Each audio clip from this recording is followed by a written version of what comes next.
Hello friends, आज हम पढ़ने वाले हैं मेटल एंड नॉन मेटल्स। मेरा नाम है वंशिका और मैं क्लास 10th की स्टूडेंट हूँ। आज ये मैं आपको नोट समझाने वाली हूँ जो कि है मेटल एंड नॉन मेटल्स की, जो कि साइंस की चैप्टर नंबर 3 है। तो बात करते हैं मेटल और नॉन मेटल्स की। मेटल हमारे मेटल और नॉन मेटल्स की बात करें तो हमारे सबसे पहले एलिमेंट्स आते हैं। जो एलिमेंट्स हैं वो 118 होते हैं, जिसमें कि मेटल्स, नॉन मेटल्स और मेटलॉइड्स आते हैं। मेटल्स की बात करें तो वो 93 होते हैं, जिसमें कि 92 हमारे सॉलिड स्टेट्स में होते हैं। और जो वन मेटल है that is liquid at room temperature, कौन सा मेटल है वो? Mercury. Mercury is the metal which is liquid at room temperature. फिर बात करते हैं हम नॉन मेटल्स की, जो कि 18 होते हैं। फिर मेटलॉइड्स की, वो हमारे 7 होते हैं। फिर बात करते हैं मेटलॉइड्स क्या होते हैं। The elements which show the property of both metals as well as non-metals like boron, silicon, germanium, etc. Metalloids वो होते हैं जो कि मेटल और नॉन मेटल्स की दोनों की प्रॉपर्टी को शो करते हैं, वो हमारे मेटलॉइड्स होते हैं। इसके एग्जांपल्स हैं बोरॉन, सिलिकॉन, जर्मेनियम, एक्सेट्रा। ये सभी हमारे मेटलॉइड्स हैं जो कि मेटल और नॉन मेटल्स की दोनों की प्रॉपर्टी शो करते हैं। फिर बात करते हैं मेटल्स की। मेटल क्या होते हैं? The elements which have the tendency to lose the electron from their outermost shell and form cation. मतलब कि वो मेटल्स वो एलिमेंट्स होते हैं जिनके पास एबिलिटी होती है कि वो अपने लास्ट वाले इलेक्ट्रॉन को लूज़ कर दें अपने आउटर मोस्ट शेल से और अपने कटायन बना लें। कटायन होते हैं पॉजिटिवली चार्ज आयंस, ठीक है। एग्जांपल की सोडियम Na पॉजिटिव होता है, तो उसका लास्ट वाला जो 1 इलेक्ट्रॉन है वो अपना लूज़ कर देता है, उसके पास एबिलिटी है। बात करते हैं नॉन मेटल्स की। The elements which have tendency to gain the electron from the outermost shell and form negatively charge ion और example nitrogen, oxygen, chlorine, sulphur, etcetera. Non metals वो होते हैं जो कि आउटर मोस्ट शेल से किसी और के आयंस को गेन करते हैं अपने आउटर मोस्ट शेल को फिल करने के लिए, जैसे कि nitrogen Na3 negative, oxygen O2 negative, Cl negative, S negative, ठीक है, सल्फर S2 नेगेटिव। नोट करने की बात है कार्बन की वैलेंसी होती है 6। ये ना तो गेन करता है और ना ही लूज़ करता है, ये सिर्फ बॉन्ड बनाता है, शेयर करता है अपने, ठीक है, म्यूचुअली शेयरिंग करता है, जो कि कोवलेंट बॉन्ड बनाता है। ये इंपॉर्टेंट है, ये आगे भी बहुत यूज़ होगा, ठीक है, चैप्टर नंबर 4 में। अब बात करते हैं हम इनके physical properties of metals and non metals की। सबसे पहले बात करते हैं स्टेट की। ये हमारे मेटल्स हैं, ये हमारे नॉन मेटल्स हैं। स्टेट में बात करें, जो मेटल्स हैं वो जनरली सॉलिड होते हैं, मतलब कि ज़्यादातर मेटल सॉलिड होता है, लेकिन हमने एक मेटल स्टार्टिंग में बात किया था जो कि मरकरी, वो लिक्विड स्टेट में है, लेकिन वो मेटल है। ऐसे ही नॉन मेटल्स की बात करें, वो तीनों स्टेट में प्रेजेंट होते हैं। हार्डनेस की बात करें, जो मेटल है वो जनरली हार्ड होते हैं। इसमें भी हम एक्सेप्शन पढ़ेंगे, लेकिन एक्सेप्शन हम सभी लास्ट में पढ़ेंगे, जिससे कि आपके क्लियर हो जाए टॉपिक। जैसे कि सोडियम, पोटेशियम, ये सब नाइफ से कट जाते हैं, ये सॉफ्ट मेटल है, ठीक है। और नॉन मेटल हमारे सॉफ्ट होते हैं, ब्रिटल होते हैं, मतलब ब्रिटल होते हैं जो आसानी से टूट जाते हैं, ठीक है। मेलेबिलिटी की बात करें, जो मेलेबिलिटी होते हैं जिसको भी हम थिन शीट्स में कन्वर्ट कर सकते हैं। मेटल्स को मेटल्स की प्रॉपर्टी है एक मेलिएबल, इनको हम थिन शीट्स में कन्वर्ट कर सकते हैं, जैसे कि हमारा गोल्ड, सिल्वर, इनको हम थिन शीट्स में कन्वर्ट कर सकते हैं। और नॉन मेलिएबल होते हैं नॉन मेटल्स, ठीक है। डक्टिलिटी की बात करें तो इनको थिन वायर्स में कन्वर्ट किया जा सकता है, जैसे कि एल्यूमिनियम, कॉपर की वायर जो होती है वो मेटल्स की होती है, तो वो डक्टाइल हैं, उनके पास डक्टाइल की प्रॉपर्टी है, ठीक है। और नॉन मेटल्स हमारे नॉन डक्टाइल होते हैं। सोनोरिटी की बात करें, जो कि साउंड प्रोड्यूस करते हैं, मेटल्स हमारे सोनोरस होते हैं और नॉन मेटल्स हमारे नॉन सोनोरस। लस्टरस की बात करें तो shining property of the metal और नॉन मेटल। ये हमारे मेटल्स जो होते हैं वो लस्टरस होते हैं और नॉन मेटल नॉन लस्टरस, ठीक है। मेल्टिंग एंड बॉइलिंग पॉइंट, इनके पास generally have high melting point और बॉइलिंग पॉइंट, ठीक है। मेटल्स के पास ज़्यादातर हाई मेल्टिंग पॉइंट और बॉइलिंग पॉइंट होता है, लेकिन नॉन मेटल्स के पास नहीं होता है। डेंसिटी की बात करें, वो कितना घना है, मेटल्स ज़्यादा घने होते हैं as compare to non metals. Conductivity की बात करें तो मेटल्स हमारे generally good conductor of heat and electricity होते हैं और नॉन मेटल्स वहीं generally bad conductor of heat and electricity. अब हमारे इंपॉर्टेंट टॉपिक आ गया exception of metals and non metals, ठीक है। सोडियम एंड पोटेशियम जो मेटल्स हैं वो सॉफ्ट हैं और ये नाइफ़ के साथ कट हो सकते हैं, ये एक्सेप्शन है। क्योंकि जो मेटल्स हैं वो सारे के सारे क्या है, हार्ड हैं, ठीक है। ऐसे ही बात करें मेटल की, ये क्या है, mercury. Mercury metal which is liquid at room temperature. वहीं बात करें आयोडीन की, आयोडीन एक नॉन मेटल है जो कि बहुत शाइनी है। डायमंड हमारा कार्बन का ऑलोट्रोफ है जो कि नॉन मेटल है, लेकिन ये हार्डेस्ट सब्सटेंस है, ठीक है। नॉन मेटल हमारे सॉफ्ट होते हैं, लेकिन एक्सेप्शन है, ये हार्ड है बहुत। ऐसे ही ब्रोमीन की बात करें, ब्रोमीन एक ओनली लिक्विड नॉन मेटल है जो कि लिक्विड है।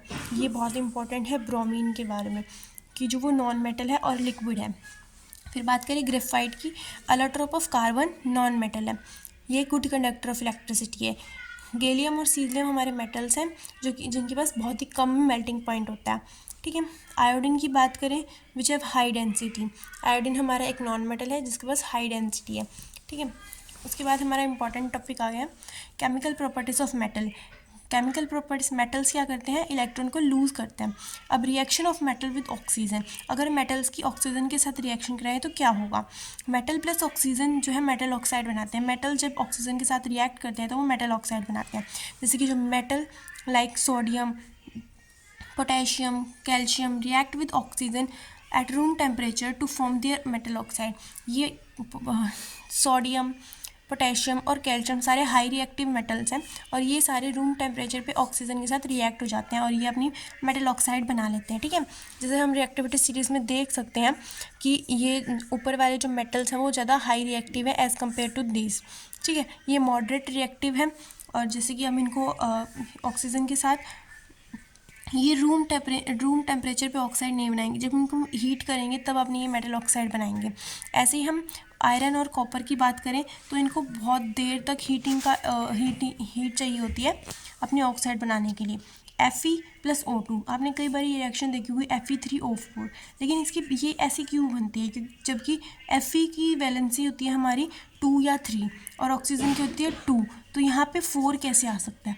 तो ऐसे आ सकता है, एक बार तो ऑक्सीजन की आयरन की हम वैलेंसी लेंगे 2 और ऑक्सीजन की 2 होती है तो वो 2 से 2 कैंसिल हो जाएगा तो FeO बना लेगा और एक बार Fe2O3 बना लेगा। जब इन दोनों को प्लस करेंगे तो Fe3O4 बनाएगा। दिस इज़ वेरी इंपॉर्टेंट, ठीक है। सेकेंड हम बात करते हैं nature of metal oxide. Metal oxide का नेचर हमेशा बेसिक होता है, ये MCQs में पूछा जाता है, ये इंपॉर्टेंट है, ठीक है। हम अब बात करते हैं एम्फोटेरिक ऑक्साइड्स की। एम्फोटेरिक ऑक्साइड्स की बात करें, a metal oxide which can behave as acid as well as base, जो ऐसी ऑक्साइड मेटल की जो बेस की तरह भी काम कर सकती हैं और एसिड की तरह भी, जैसे कि जिंक ऑक्साइड, एल्यूमिनियम ऑक्साइड, ये एक बार हमारी बेस की तरह काम हुई है HCl के साथ और एक बार एसिड की तरह काम हुई है बेस के साथ। ऐसे ही एल्यूमिनियम ऑक्साइड एक बार बेस और एक बार एसिड की तरह यूज़ हुई है। ये हमारा कॉम्प्लेक्स सॉल्ट है सोडियम जिंकेट, ऐसे ही ये है सोडियम एल्यूमिनेट, ठीक है। फिर हम थर्ड बात करते हैं हमारी reaction of metal with water. हम मेटल्स की वाटर के साथ जब रिएक्शन करवाएंगे तो क्या होगा। मेटल प्लस वाटर जो होता है मेटल ऑक्साइड बनाते हैं और हाइड्रोजन गैस रिलीज़ होती है। मेटल ऑक्साइड बनने के बाद फिर मेटल हाइड्रोक्साइड बनती है, ठीक है। जैसे कि सोडियम प्लस वाटर है तो सबसे पहले इसने हमारी मेटल की ऑक्साइड बनाई, उसके बाद हाइड्रोजन रिलीज़ हुई, फिर जो हमारी मेटल की ऑक्साइड दोबारा पानी के साथ रिएक्ट होएगी तब वो सोडियम हाइड्रोक्साइड बनाएगी, ठीक है। ऐसे ही potassium sodium are highly reactive and react vigorously violently with cold water to form metal hydroxide.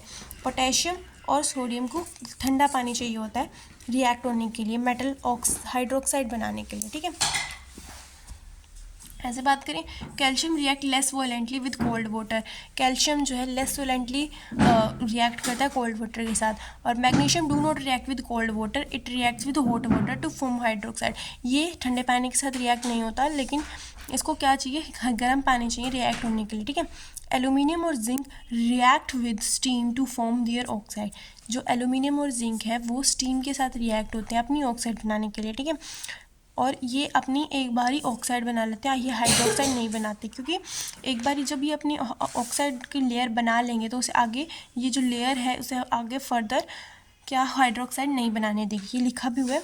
Aluminium zinc एक बार ही ऑक्सीजन वाटर के साथ रिएक्ट करेगा, ऑक्साइड की लेयर बना देगा और उससे फर्दर रिएक्ट नहीं होने देगा, इसलिए ये हाइड्रोक्साइड नहीं बनाते हैं, ठीक है। Iron Fe do not react with water under ordinary condition it react when steam is passed over red hot iron. ये आप देख सकते हैं FeO प्लस इनटू में Fe2O3। ठीक है, उसके बाद हम बात करते हैं reaction of metal with dilute sulphuric acid. Sorry reaction of metal with dilute acids. Acid के साथ जब मेटल की रिएक्ट होगी तो क्या होगा, तो एक तो सैल्ट बनेगा और हाइड्रोजन गैस निकलेगी। ये प्रोसेस एक्सोथर्मिक होते हैं। हाई रिएक्टिव मेटल्स की रिएक्शन एक्सोथर्मिक की रिएक्शन होती है, जैसे कि पोटेशियम और सोडियम की। ठीक है, जिंक प्लस HCl बनाएगा तो जिंक क्लोराइड बना देगा और हाइड्रोजन गैस रिलीज हो जाएगी। C और HCl की रिएक्शन कराएंगे तो कोई रिएक्शन नहीं होगी। क्यों नहीं होगी, क्योंकि जो हाइड्रोजन है वो ज़्यादा रिएक्टिव है as compare to copper. HNO3 nitric acid की बात करें तो ये स्ट्रॉन्ग ऑक्सीडाइजिंग एजेंट है। ये कभी भी एक्सेप्शन केस है कि ये हाइड्रोजन गैस रिलीज़ नहीं करेगा। ये H2 ये स्ट्रॉन्ग ऑक्सीडाइजिंग एजेंट है जो खुद रिड्यूस हो जाता है और जो साथ का इसका रिएक्टेंट होता है उसको ऑक्सीडाइज करा देता है, उसको वाटर में चेंज कर देता है। ठीक है, एक्सेप्शन केस है। और मैग्नीशियम और मैग्नीज के साथ ये HNO3 जब रिएक्ट होगा तभी ये H2 गैस निकालेगा। ये भी एक्सेप्शन केस है। ठीक है, फोर्थ बात करते हैं reaction of metal with salt solution. जब मेटल्स की सॉल्ट सॉल्यूशन के साथ रिएक्शन कराएंगे तो डिस्प्लेसमेंट रिएक्शन आएगी और डिस्प्लेसमेंट रिएक्शन हमेशा एक्सोथर्मिक रिएक्शंस होती हैं। ठीक है, जैसे कि हम इसमें देख सकते हैं एग्जांपल्स में। लास्ट बात करते हैं हम reactivity series of metal in which metals are arranged in their decreasing order of reactivity. हम देख सकते हैं इसकी ट्रिक है प्रोफेसर SC मैजिंटल, फिर मैं हसी मैं सिमरन जी पर। ये सारी इसकी ट्रिक है, ये आप याद कर सकते हैं इसको। ठीक है, reaction of metal with non metal. जब मेटल और नॉन मेटल्स की रिएक्शन करवाएंगे तो आयनिक बॉन्ड बनेगा। जैसे कि मेटल जो होता है इलेक्ट्रोपॉजिटिव होता है, वो इलेक्ट्रॉन को लूज़ करते हैं। ऐसे ही जो नॉन मेटल है इलेक्ट्रोनेगेटिव होते हैं, जो कि इलेक्ट्रॉन ऑफ गेन। ये कटायन होते हैं, ये एनायन होते हैं। जब इन दोनों आयन्स का जब हम रिएक्शन करवाएंगे तो आयनिक कंपाउंड बनता है। देखो, जो Na है उसको 1 लूज़ करना है और Cl को 1 चाहिए तो वो उसको दे देगा, तो NaCl एक कंपाउंड बन जाएगा।